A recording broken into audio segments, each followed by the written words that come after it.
tout enseignant-chercheur. J'ai fait mes classes universitaires au Burkina Faso, de la première année à la quatrième année à la maîtrise à l'époque. Et ensuite, j'ai fait un diplôme d'études approfondies à Paris avec les écoles de commerce de Paris, notamment un diplôme conjoint École supérieure des affaires HEC et SEC, École centrale et l'ESCP, l'École supérieure de commerce de Paris. Et après le diplôme d'études approfondies, je me suis rendu à l'université de Groningen aux Pays-Bas, où j'ai fait un PhD en finance de marché. Et donc après ça, j'ai travaillé dans une organisation intergouvernementale à l'université virtuelle au Kenya, en tant que responsable des programmes académiques francophones. Et après cette expérience, je suis parti au niveau du Mali avec la Pathfinder Foundation du Dr Cheikh Modibo Diarra et la Fondation pour l'innovation politique, où j'ai contribué au lancement, où j'ai développé le concept et le lancement de l'université numérique francophone mondiale, avant donc de repartir à l'université Ouagadougou au Burkina Faso, non en tant qu'enseignant-chercheur, mais aussi en tant que responsable de la réforme licence, master, doctorat. Ensuite, directeur de l'Institut universitaire de formation initiale et continue et naturellement coordonnateur de l'assurance qualité de la même université.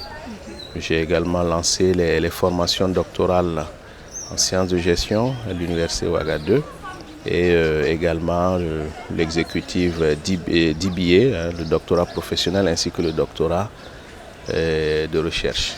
Et après ça, naturellement, je me retrouve aujourd'hui à la tête du CESAC.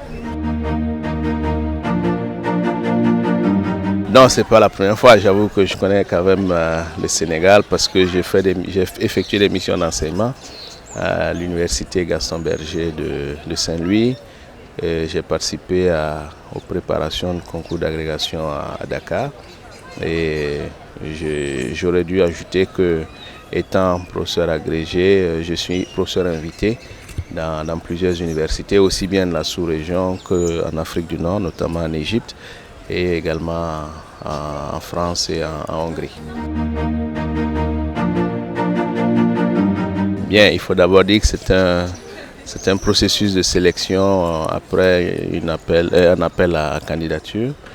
Et plus ou moins psychologiquement, on est préparé à aller vers la fonction, mais lorsque vous êtes définitivement retenu et nommé aux charges de directeur général, cela naturellement vous fait une impression, cela vous met, si vous voulez, je dirais une sorte de pression, parce que vous avez là désormais en main la destinée d'un organe communautaire à mettre entre les mains, et vous sentez l'ampleur de la tâche qui est devant vous. Et j'avoue que c'est à la fois avec appréhension, mais aussi avec beaucoup d'enthousiasme et beaucoup d'honneur que l'on ressent à ces moments-là. Disons que je suis dans la prise de connaissance de l'organisation et j'ai échangé avec un certain nombre de collaborateurs, différents directeurs et leur staff, ainsi que les différents départements, les conseillers, les projets, programmes qui sont abrités par le CESAC. Je n'ai pas encore eu l'occasion d'avoir une rencontre formelle avec les étudiants. Cela est prévu dans les jours à venir, ainsi que le personnel enseignant. Mais d'ores et déjà, je commence à véritablement mesurer l'ampleur des défis, parce que disons que si nous voulons devenir une université, ou du moins une école, une business school de stature internationale et de classe mondiale, il nous faut encore consolider nos process, il nous faut encore consolider nos opérations et il nous faut assurer véritablement un rayonnement et une visibilité qui devrait nous permettre d'accueillir davantage plus de personnes et en élevant le niveau de qualité de nos offres de prestations et de services. Il faut dire que ce sont des questions que j'ai abordées lors du processus de recrutement. Et aujourd'hui, je suis véritablement dans la maison, donc j'essaie de faire en sorte que mes connaissances sur l'organisation soient plus fines, de sorte à pouvoir impulser, je dirais, une dynamique nouvelle à ce qui a déjà été fait. Du reste, je précise qu'il faut saluer au passage le travail réalisé par mes dévanciers. Le CESAC, quand on regarde sa trajectoire, elle s'inscrit dans une évolution historique, un parcours historique, je dirais, à 3 grandes étapes. Nous sommes partis d'un centre de formation qui était sous la CAO, où l'on ne formait que des gens qui travaillaient, donc c'est du renforcement de capacité institutionnelle. Et après, nous avons amorcé à la faveur de la réforme LMD un nouveau virage en intégrant justement des formations initiales, d'où les jeunes que vous avez sur le campus, je dirais. Et nous avons poursuivi notre métier initial qui était celui du renforcement de capacité à travers des séminaires, à travers des ateliers de perfectionnement des cadres de l'administration publique. Et je crois que, ayant embrassé la réforme LMD au niveau du CESAC, et aujourd'hui nous sommes dans cette dynamique, et il serait de mon point de vue un peu illusoire de vouloir s'en soustraire.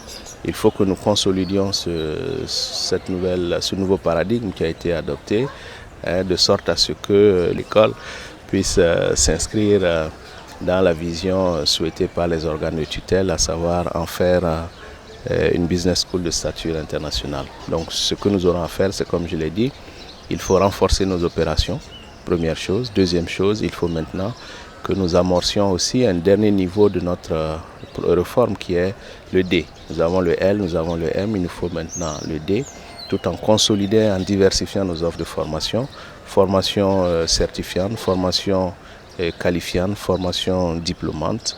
Et au niveau des services que nous offrons, nous devrons aussi continuer à faire en sorte que nous soyons au cœur des agendas des différents pays membres de l'UEMOA, de sorte à ce que le CESAC devienne, je dirais, un opérateur de ces pays pour le renforcement de capacité et pour la véritable construction de ressources humaines de qualité capables d'accueillir la croissance qui sera bientôt en Afrique. La croissance du monde de demain sera celle de l'Afrique et c'est un défi qui nous est offert. C'est un grand challenge que nous devons saisir. Ensuite, naturellement, vous avez pour faire en sorte que nous soyons à la pointe des écoles, des business schools mondiales, il nous faut une contribution significative aux connaissances. Et il n'y a pas mieux placé que le CESAC, le centre africain, pour produire de la connaissance endogène, de sorte à ce que nous participons à l'universel en matière de sciences et de culture.